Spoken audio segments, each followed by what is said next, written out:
So, so I welcome Vedanshi and Advit. Thank you so much for being there. I'm going to just share a PPT with you, but before we begin, we are going to do our Angla Charan. Okay.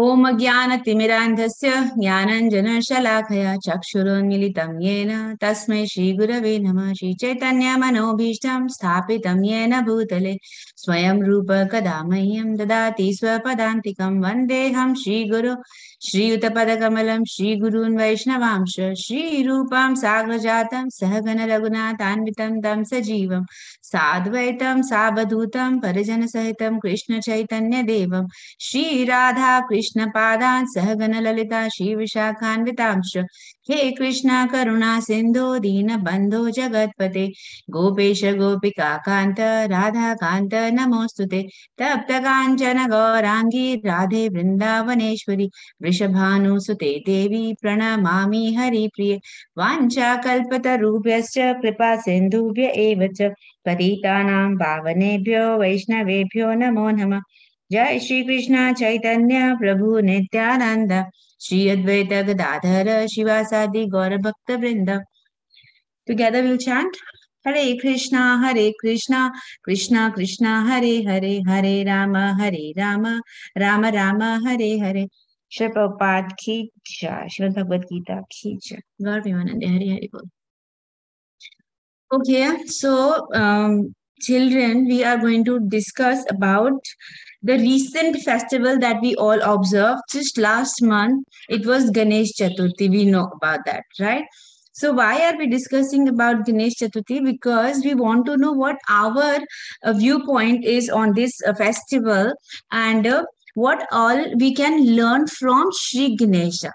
So now when we look at Sri Ganesha, uh, the body parts that we see, what each part signifies, what each thing that he's carrying in his hands, what all that signify, and what we have to learn from that. Okay.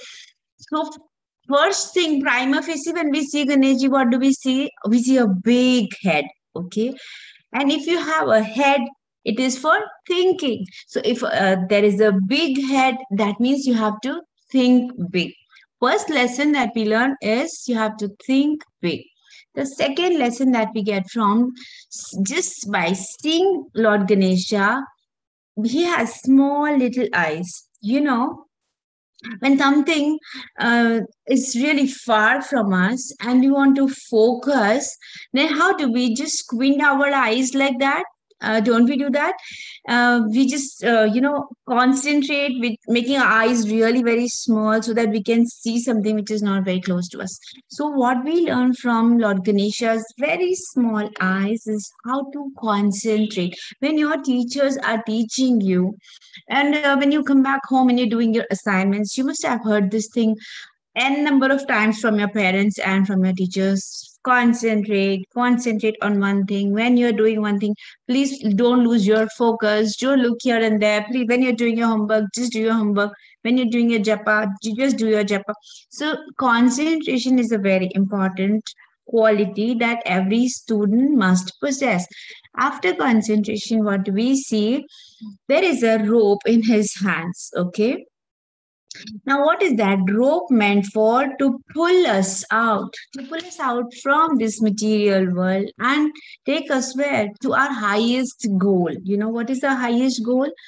Attaining Krishna Prem. So, going back to Godhead, that is the goal of life, and that's what we are expected to learn from the rope that we see in Lord Ganesha's hands. Okay, now what else do we see? We see there is one tusk. Okay, we know that story when Lord Ganesha was hit, when Lord Ganesha In the was hit other by hand, Miss, in the other hand, Lord Ganesha holds an axe. yeah, he holds an And he's also axe. Yeah, so we will understand what is the significance of holding an axe also in his hands. So with from the tusk, what we see, he has only one tusk, right? because we have to learn to retain what is good in our life and throw away whatever is bad. See, in the course of the entire day, there are something very nice, experiences during the day. Some are not very nice, and some are really bad. You know what we should do before we go off to sleep? Whatever bad experiences we had in the day, maybe maybe your friend or somebody came and maybe they didn't really share something very nice that you wanted to have from them, and they were being maybe mean with you, and someone just fought with you, and you did not listen to your parents, so your parents scolded you. And certain small you wanted to eat something but your mom made you something else.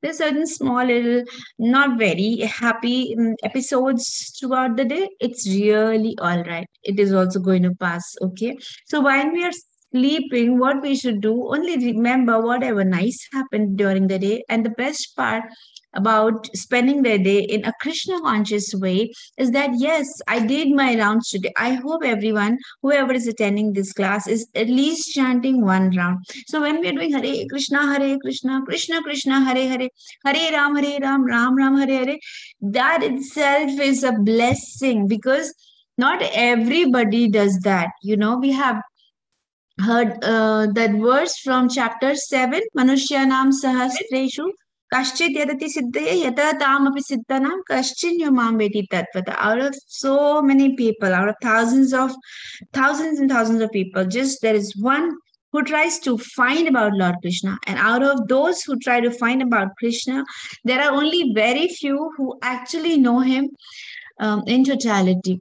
So that we are trying to know more about Lord Krishna, we are trying to chant his name itself makes us so exclusive.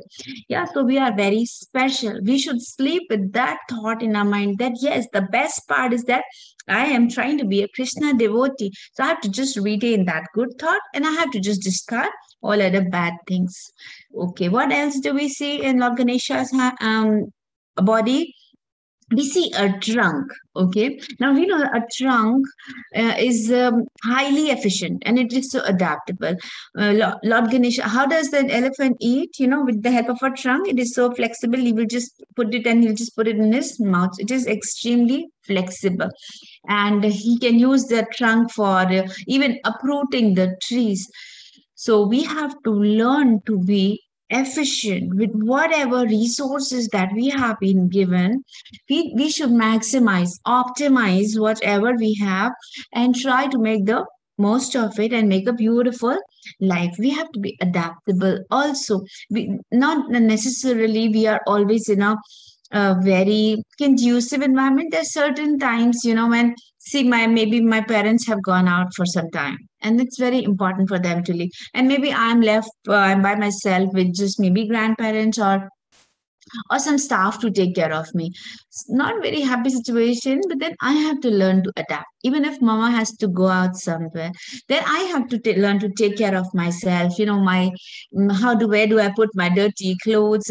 Yeah, remember to brush my teeth before going off to sleep, and go and be a responsible child and drink my milk and eat my meals and so many other things.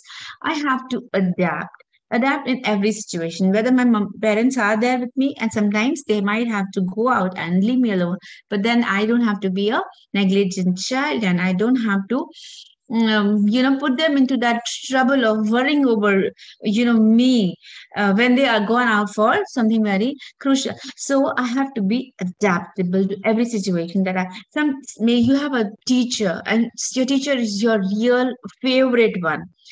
Maybe one day you go to school and there is a substitution teacher, someone else comes to teach you. Learn to adapt. It's really all right.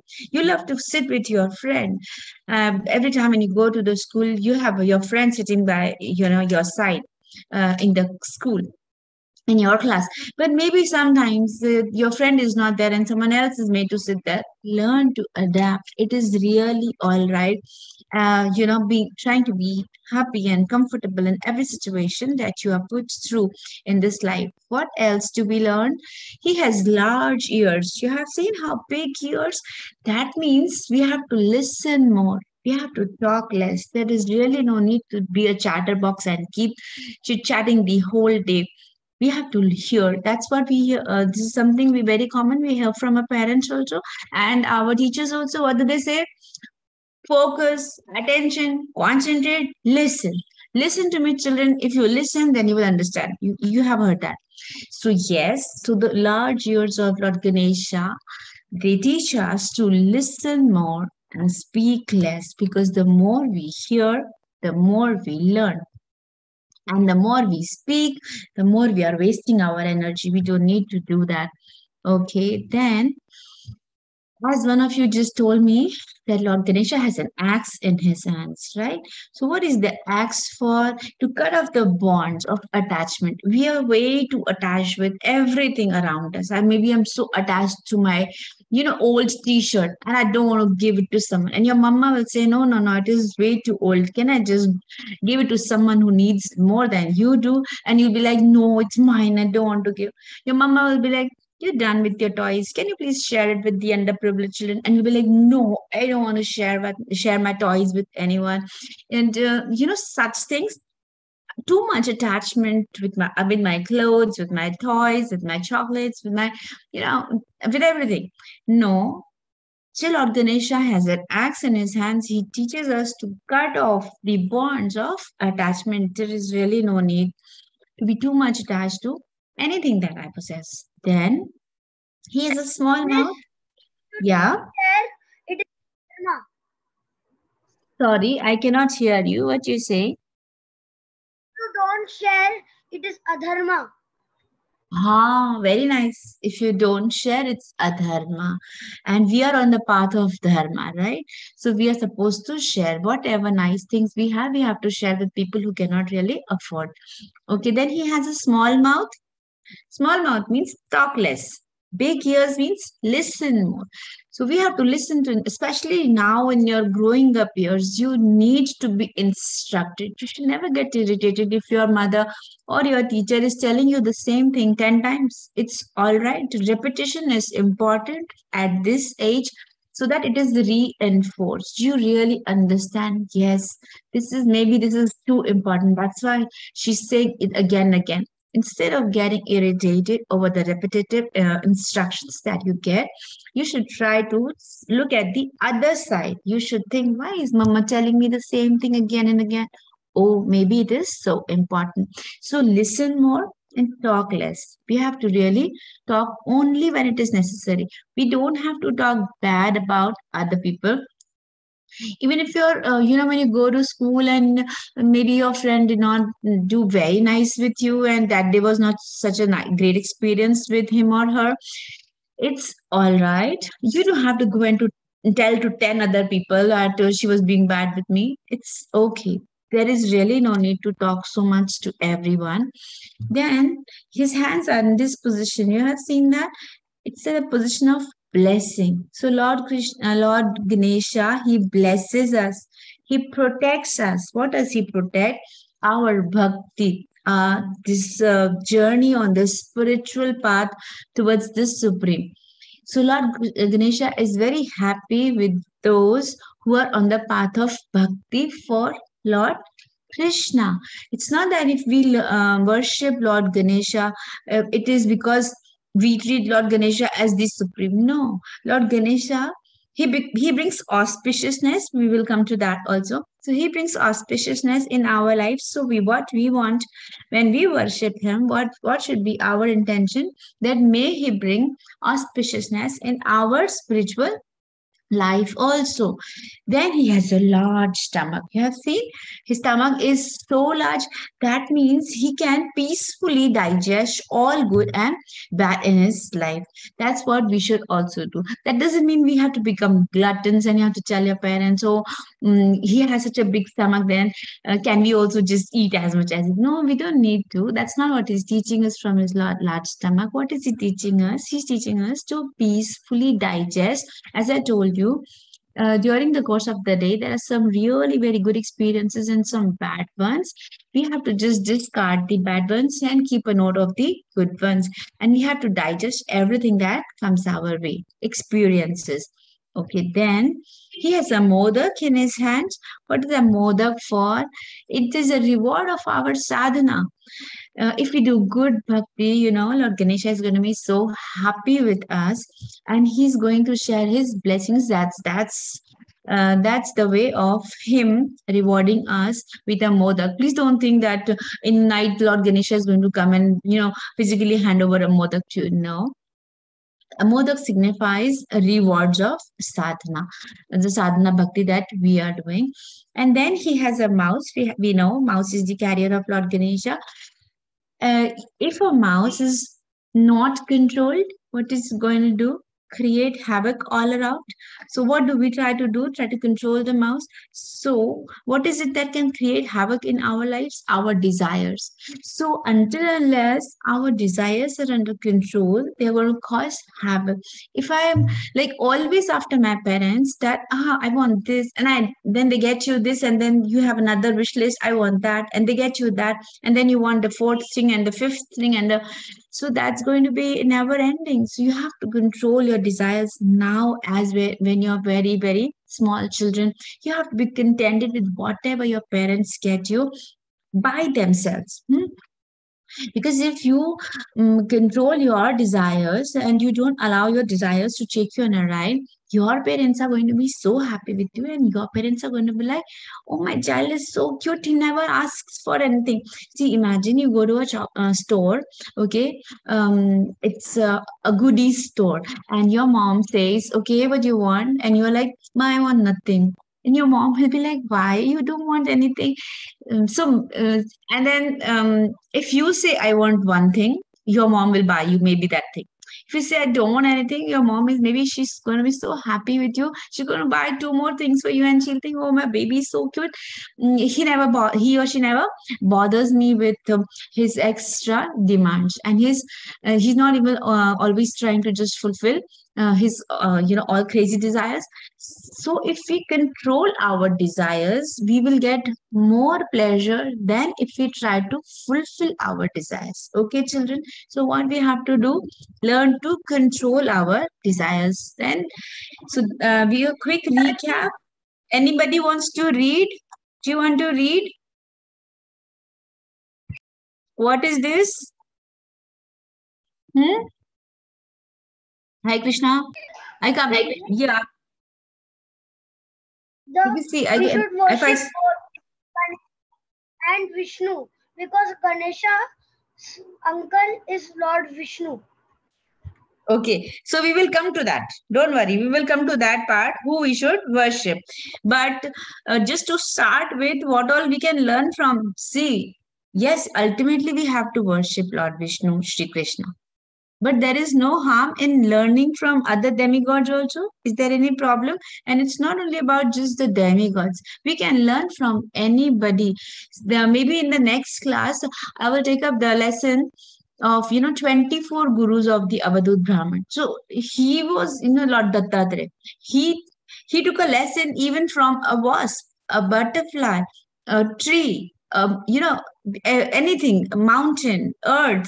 We can learn from anyone. So we can learn from Lord Ganesha also. There is really no harm, and we should understand that the demigods are, who are they? They are the appointed representatives, the authority by Sri Krishna. So if Lord Krishna is appointing someone and they are the representatives of Lord Krishna, then we have no right to think little about any of the demigods. We should pay our obeisances to them also. At the same time, we know that the Supreme is Sri Krishna and Lord Vishnu. But as I told you during the course of this discussion, that Lord Ganesha brings auspiciousness in our lives. So, what auspiciousness we want from him? That he gives us more and more bhakti for Sri Krishna, and he's going to be happy doing that. Okay. So never underestimate any of the demigods. Yeah. So we were talking that during this Ganesh Chaturthi, what happens? People would just go out, bring the idol of Lord Ganesha, and they would worship, and they would want 10 things they would want from him. And there was this time, okay, a very cute and a small story when Veda Vyasaji, Veda Vyasa, he had to write all these scriptures. He went to Lord Brahma and he said that, can you please suggest of someone who can just do the writing part for me while I'm just dictating. He wanted to sit into meditation and think and just speak it out. And to expedite things, he wanted someone to write it for him. Then Lord Brahma said, there is no one else who's wiser than Lord Ganesha, so I recommend that you go to him. Okay, then Vedavyasji, he goes to Lord Ganesha and he says, see, I need your help. I'm going to dictate all these scriptures.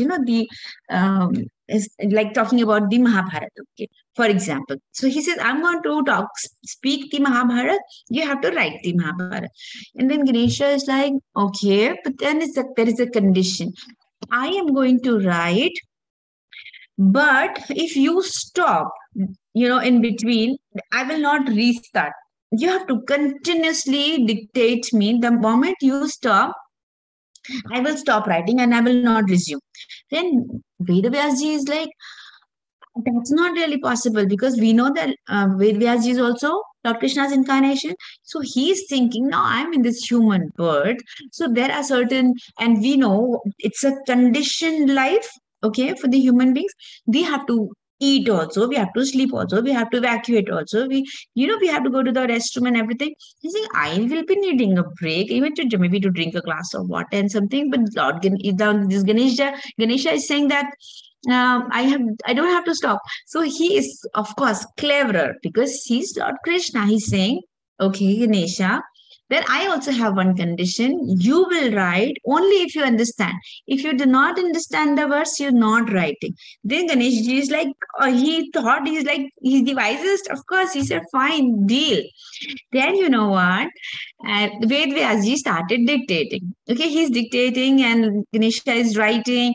And whenever Ved Vyasji needed a break, you know what he would do? He would just go and go ahead and tell a most complicated verse which Lord Ganesha really took time to comprehend. And all the time when Lord Ganesha would try to understand the meaning of the verse, Ved Vyasji would just go and take a break and he would come back. So that was a very cute arrangement. And then he would come back and he knew that he needed that much time. And by that time, Lord Ganesha must have understood whatever verse has been told to him. And then they would resume their, writing. So moving on to the next slide. We know how Lord Ganesha was created. It was Mother Parvati who, from the clay of her own body, okay, and she was just taking this, a mud pack thing on her body, and just she removed the mud from her body. From that clay, she made this boy. She put prana into this boy, and then Mother Parvati is so happy that now I have someone who will exclusively listen to me, just like Lord Shiva. Just like I know the Lord story. Okay, wonderful.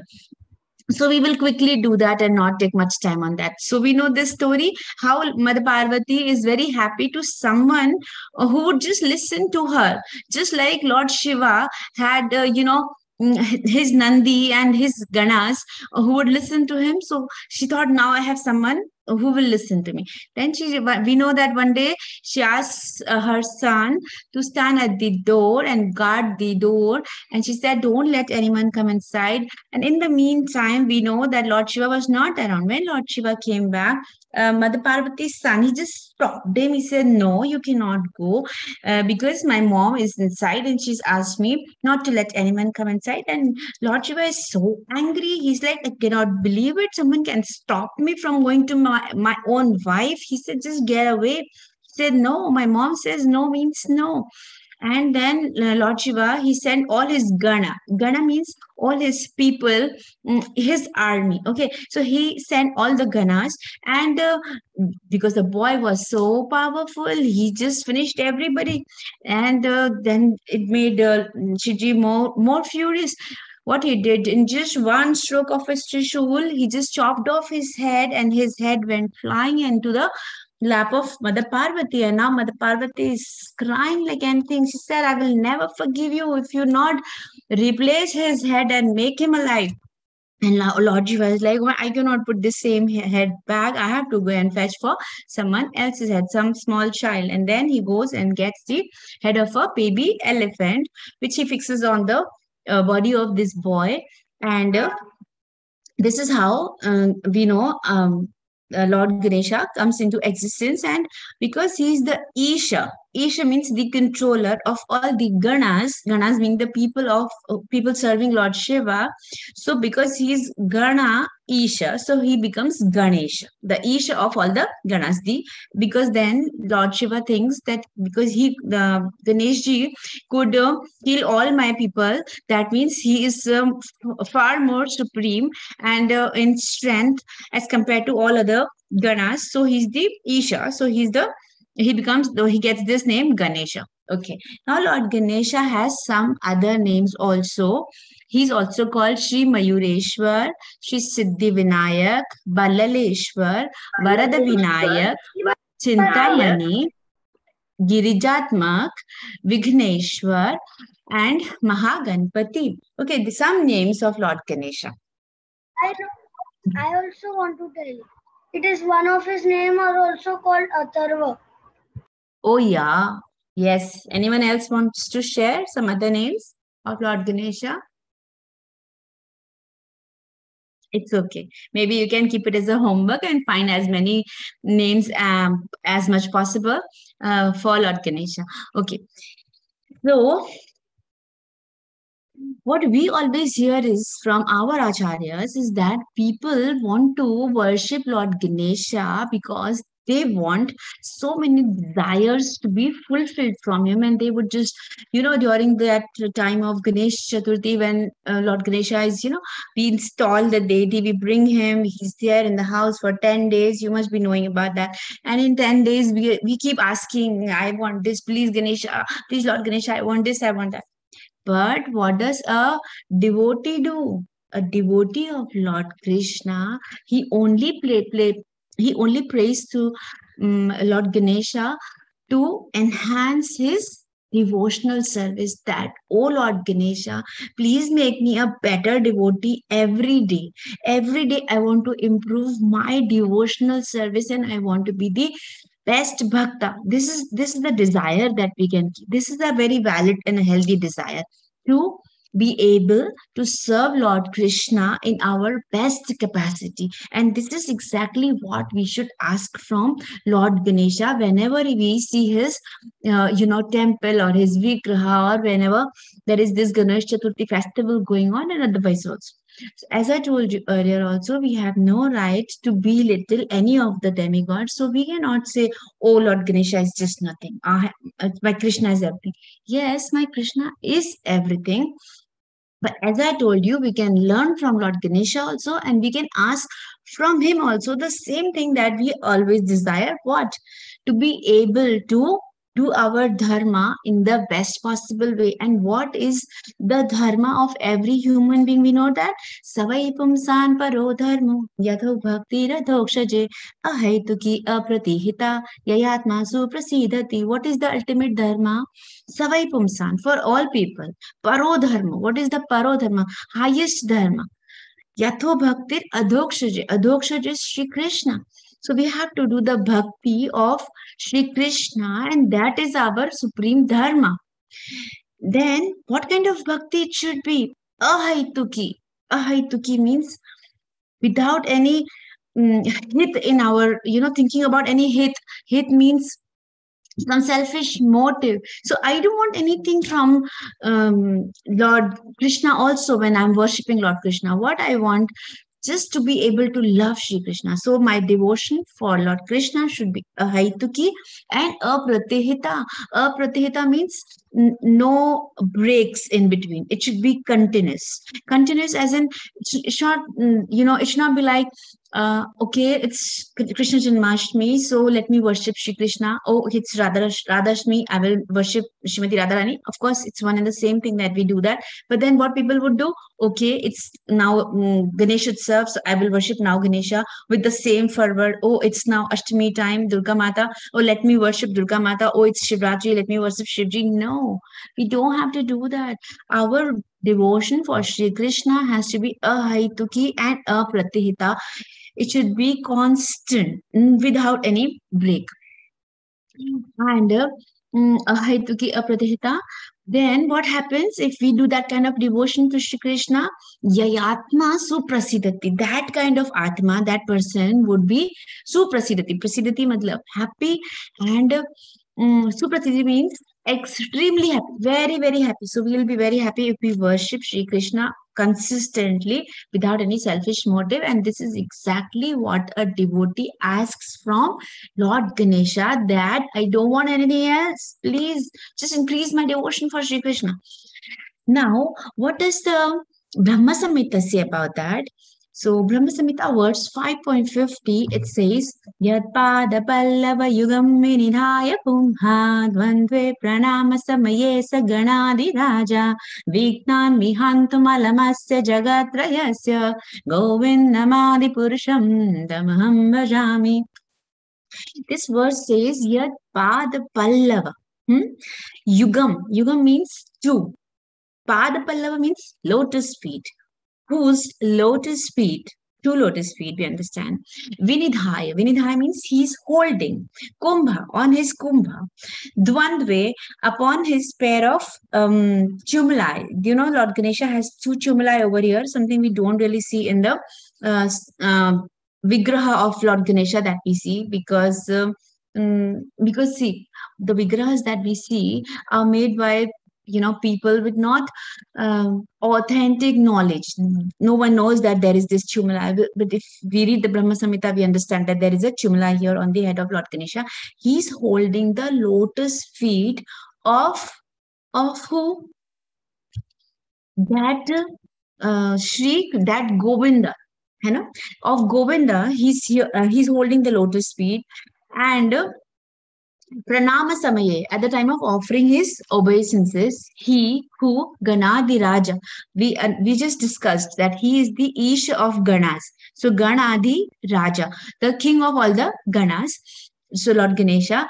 And what does he do? Vignan, all the vigna means obstacles. Vihantum means he removes all the obstacles. Alam asya jagat trayasya, of in all the three worlds, whatever obstacles people face in their lives, Lord Ganesha is there to remove these obstacles. But to remove the obstacles, where does he derive his energy from? From Shri Krishna. And that Govindam Adi Purusham Tam Aham Bhajami, that is what Shri Brahmaji is saying, that Govinda, who is the Adi Purusha, I offer my obeisances to that Govinda, whose lotus feet are held by Shri Ganesha, so that Lord Ganesha, he gets all the, see how he gets all his powers to do what? Remove the obstacles from where? Not only just this world, all the three worlds. So that powerful is Lord Ganesha.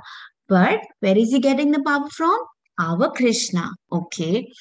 Now, just one last story I want to tell you. Not a story. I just want to tell you one more thing, that when Sri Krishna, he was residing in Dwarka, he was the Dwarkadhish then, with his,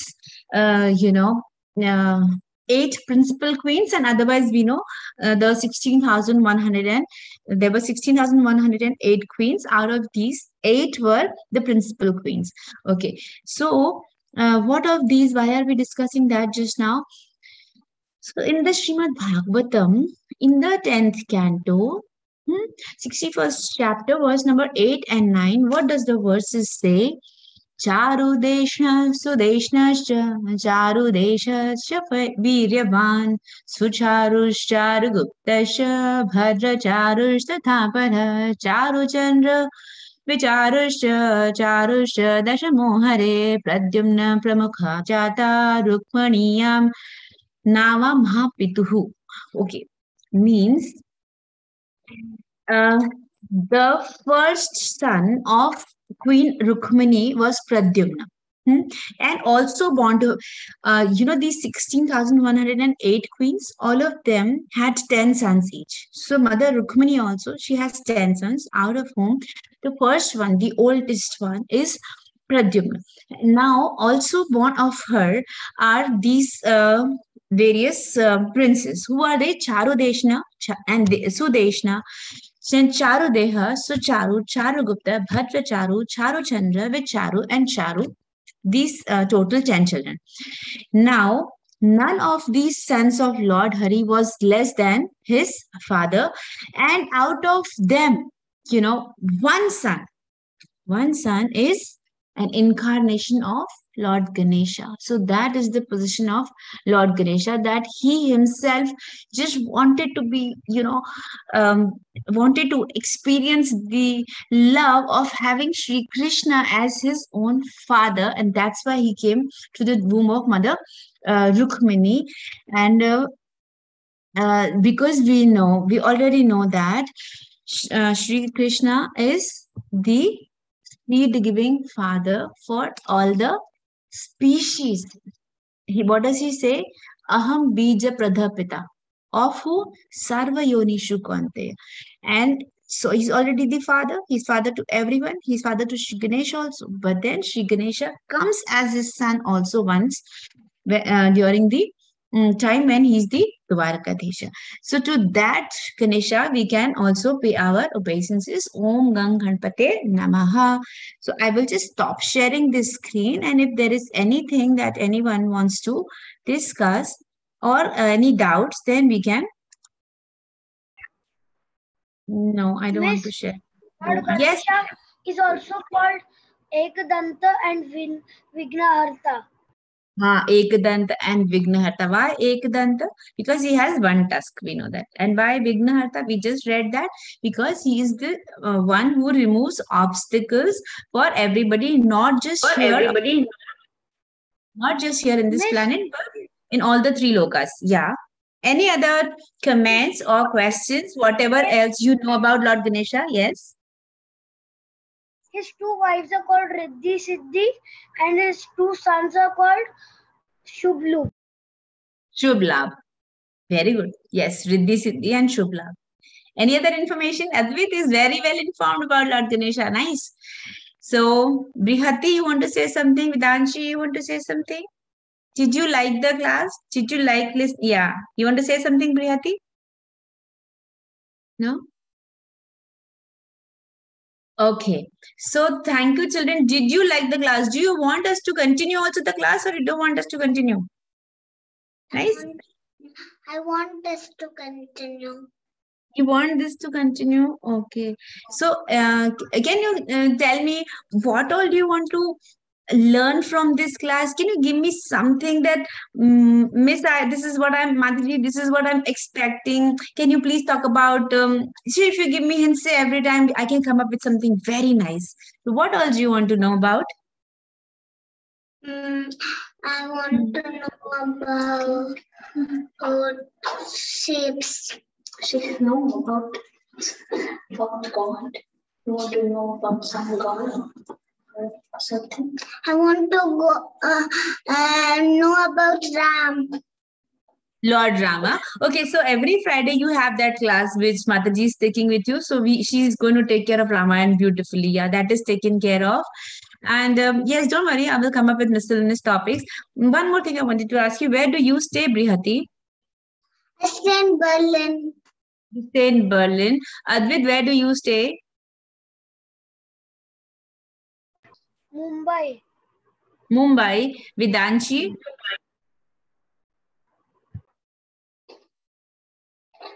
Yes. Where do you stay? Where do you live?